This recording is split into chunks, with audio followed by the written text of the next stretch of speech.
Sa pagpapatawad ni Gina dito kay Gerald, ang siyang magtulak naman kay Robert para tanggapin muli itong si Betsy. Ang mag-amang magkakampi magkasira-sira sa pangyayaring hindi nila parehong ginustong mangyari.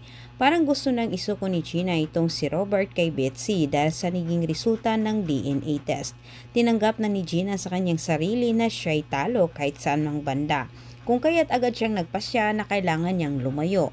Ngunit sa kanyang pasya ay napaloob naman dito ang mabigat na dahilan para lumambot din ang kanyang puso dito kay Gerald dahil sa hindi inasang pangyayari na kung saan muntika nang napahamak ang buhay nilang dalawa sa kanyang anak. Ang bungakala naman ni Gina ay walang taong kusang lumapit sa kanya para siya ay tulungan. Ngunit sa mga oras na iyon, nasundan naman siya ni Gerald dahil dalaman din ito mula kay Maki ang pag-alis na sana ni Gina at siya'y pipigilan ni Gerald.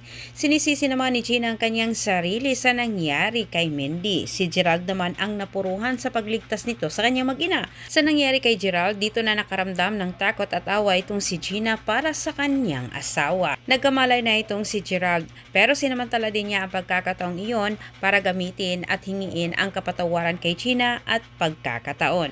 Napapansin naman ni Robert itong si Gina kahit agad niyang pinaalalahanan ang kanyang anak dahil baka gagamitin lamang umano ni Gerald ang pagkakataong ito para muli makabalik sa buhay ni Gina.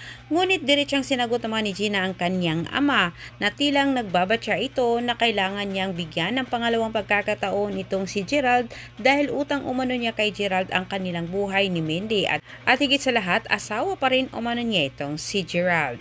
Sa maging desisyon ni Gina, tilang mag-iba din ang desisyon ni Robert pagdating dito kay Betsy. Antabayan ninyo ang susunod kong update.